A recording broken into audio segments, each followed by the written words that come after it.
So today I'm going to build a computer and I'm going to show you how I do it step by step. Now I tell people that I do stuff and people say, oh, you should make a video about that. So I say, okay then. Camera looks a bit blurry because you're actually looking into the reflection of the case and I've not taken the plastic off. So I'll take that off later. But in the meantime, let's talk about the computer. So before you start building, you've got to get the parts. So the case is obviously, quite crucial, not necessary, but without it, your computer's going to be a bit exposed. So a good thing to do is get a case. Now you can get cases for all sorts of prices. You can get them as cheap as £20, or you can get one like this, which is a bit more than £20. And the more you pay, in theory, the more you get. So with the £20 cases, you may only get just a bare metal box. And then if you spend, say, £30 or £40, you'll get a bare metal box with a small power supply. So it goes up like that. You spend a little bit more, you might get some fans. You spend a little bit more, you might get, like this, the glass side panel. You spend some more, you might get some front USB and front audio, things like that. So the more you spend, basically, the more things you get. But shop around, and you can get all sorts. So here's my case.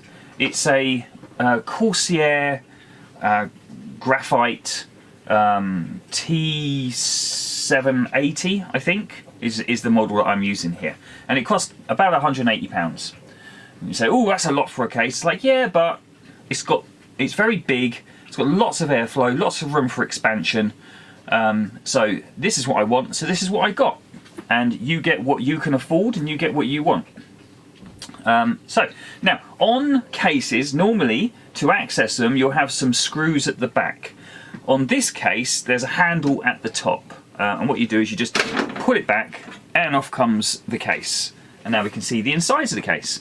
And there's another handle on the back of the case for exactly the same thing. So, so you can take the back off and you can see all the way through. So that's the case. Now, what else makes a computer? Now, if you've watched, how many times can I say now during this video? If you've watched my video about a console, then you'll know that all computers and consoles and TVs and you name it, they're all essentially the same. They have the same components that make up how the system works, and you just need to get those components. Now obviously they all come in a box, but what goes inside the box? So the main part that goes inside the box, or the biggest part, or the thing that glues everything together, is the motherboard. So the motherboard, if I move these boxes around, the motherboard for this project that I'm going to be using is an Asus Tough Gaming, and it's an X570 Plus. Now, what does all that mean? Well, first of all, it's AMD. Now, that's important because there is AMD and there is Intel, and you have to get the right motherboard for the right CPU. And the thing with the Intel is that you can actually get different sockets depending on which CPU you're getting. And that can happen with the AMD as well, but not as often. AMD seem to stick with their sockets. So this is an AM4 motherboard, and it can take any Ryzen processor. So Ryzen 1000 series, 2000 series, and 3000 series.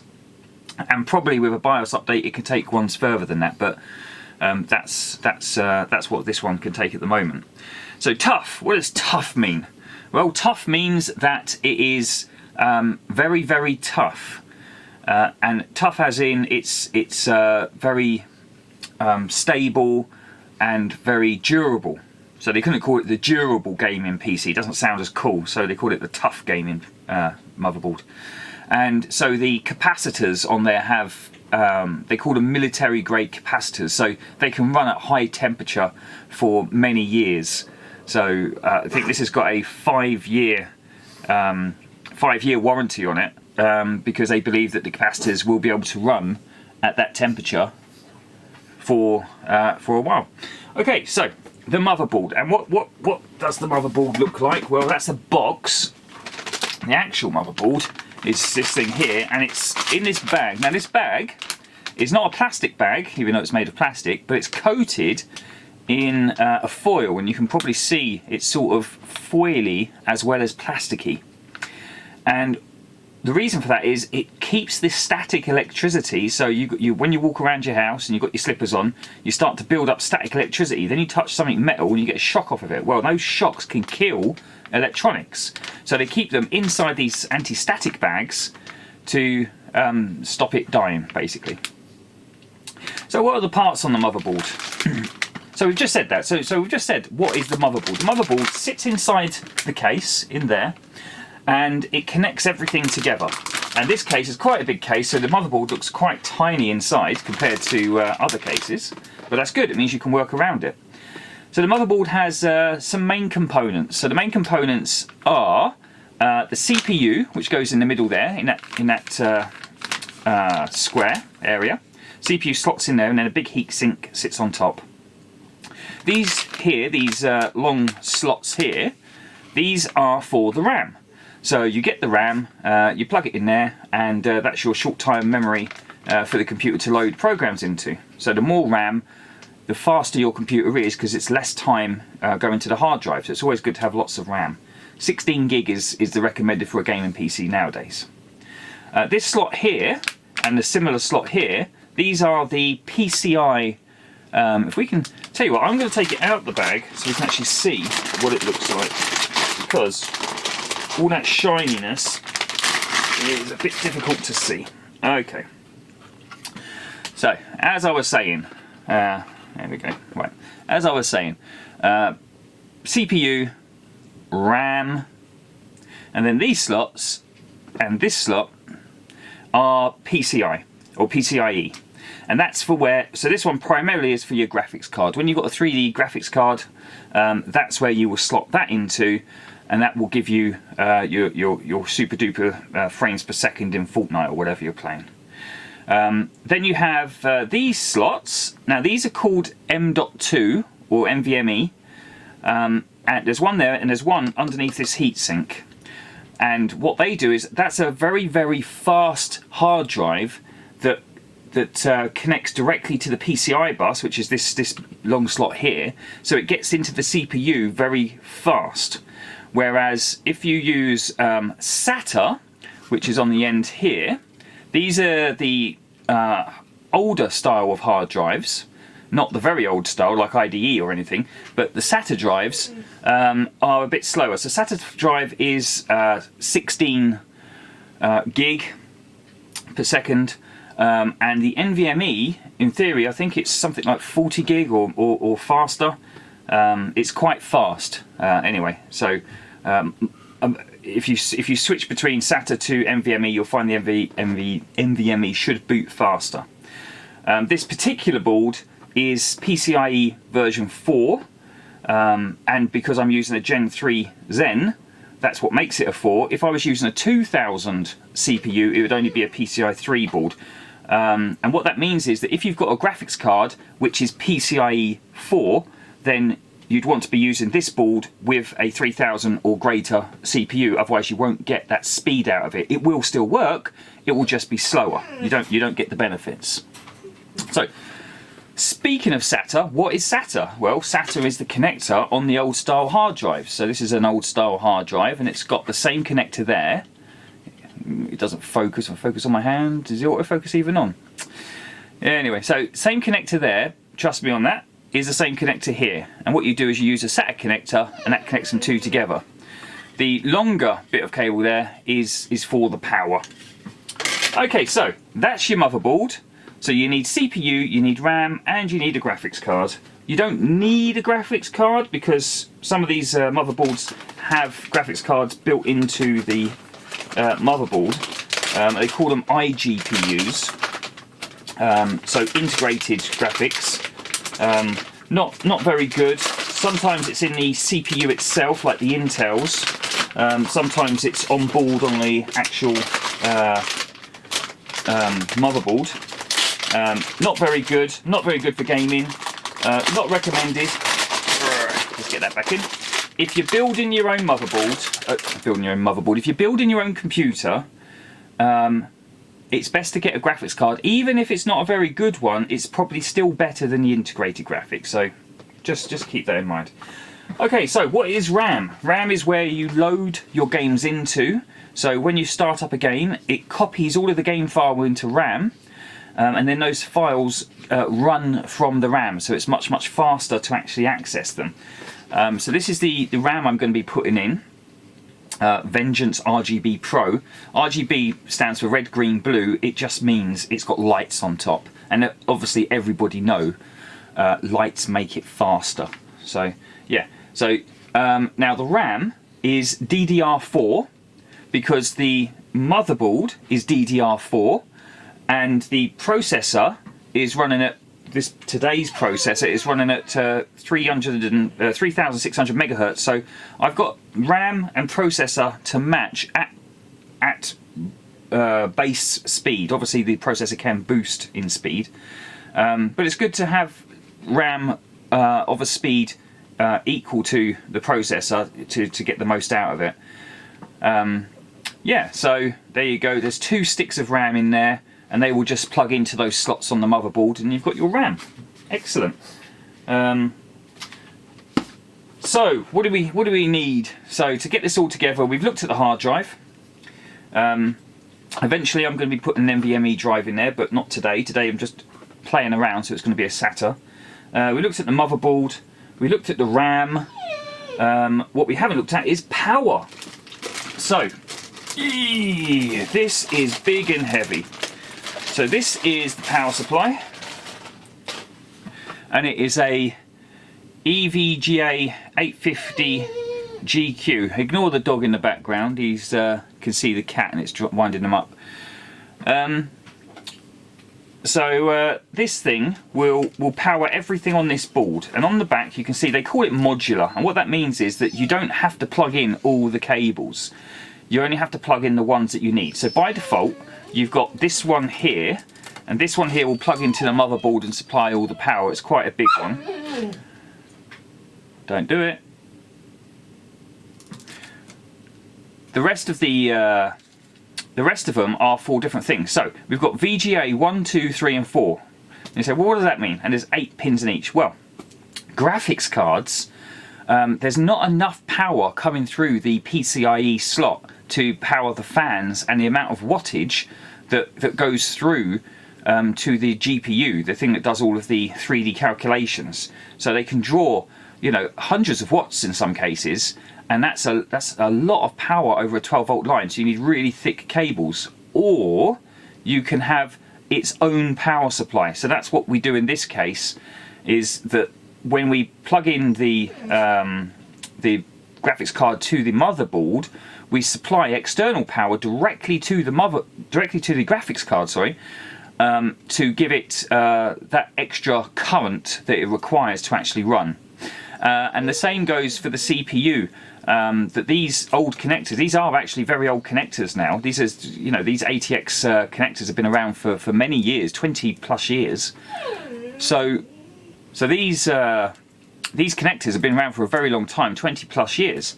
But over the years, CPUs have required more and more power. The CPU that we're plugging in today, I think it takes about 130 watts. Well, that's a lot of power for these tiny little cables. So again, we've got CPU headers here, CPU connectors, so we can modular plug those into the motherboard to give the CPU more power. And then, finally, or not quite finally, you've got SATA 1, 2 and 3.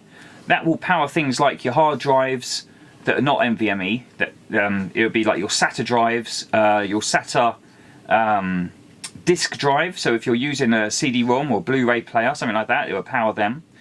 And then you've got this final one, which is called peripheral. And that's for extras, like if you've got RGB stuff, or if you've got like a pump for water cooling. I won't be doing any water cooling because I would be afraid it would leak, so I stay well away from the water cooling, but you're free to do whatever you want. You don't need to get a power supply as big as this, but you do need to make sure that the wattage on the power supply is powerful enough to not only power your motherboard with the CPU and your disk drives, but your graphics card as well. Because if your power supply is under wattage, you may find that the thing explodes, or the wires melt, or all sorts of things can happen if it's under wattage. Like Dell, for instance, their cheap gaming rig, they supply it with a 360 watt power supply. You're like, what? And then it's like, well, if you want to put a graphics card in there, the first thing you have to do is change the power supply as well. So it's good to get a big one. You can get all sorts of, but just make sure that it actually is 850 watt and it's not just called 850.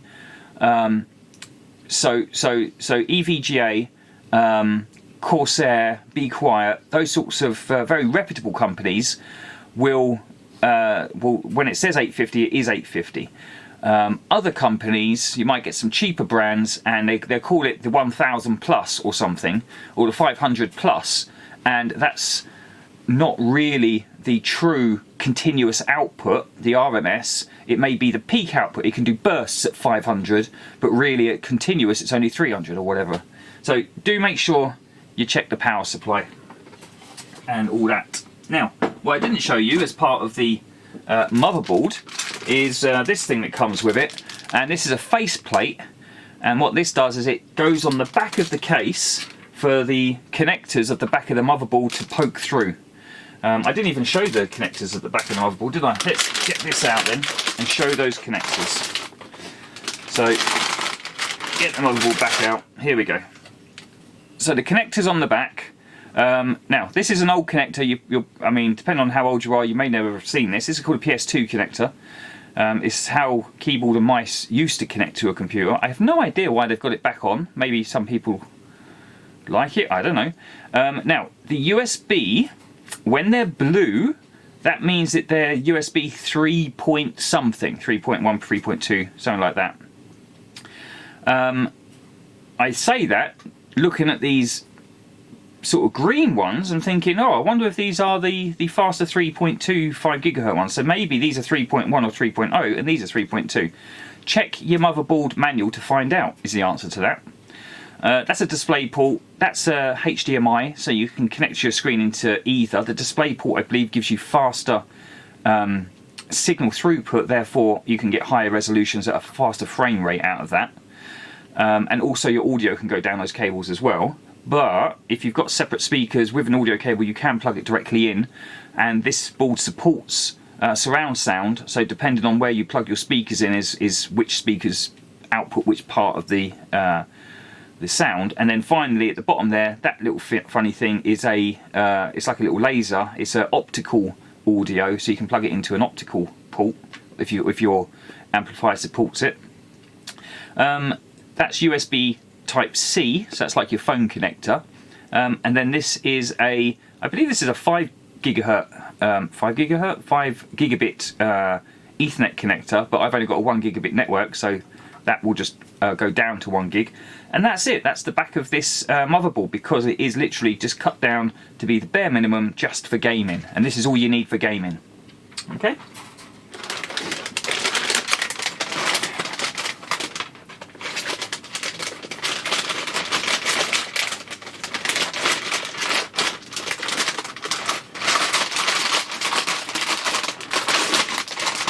So, last but not least is the CPU itself. Now, this is just a temporary CPU until my other one arrives. So this is a Ryzen 5 3600 XT, so 3600 XT, and this one comes with, so that's the CPU there, and it's got little pins on it, so be careful not to bend them. This one comes with a heatsink, so there we go. It's the 3600 XT. Yeah, so this comes with a heatsink, which is great. So you can just there's a picture of it on the side there, so we'll get it out later.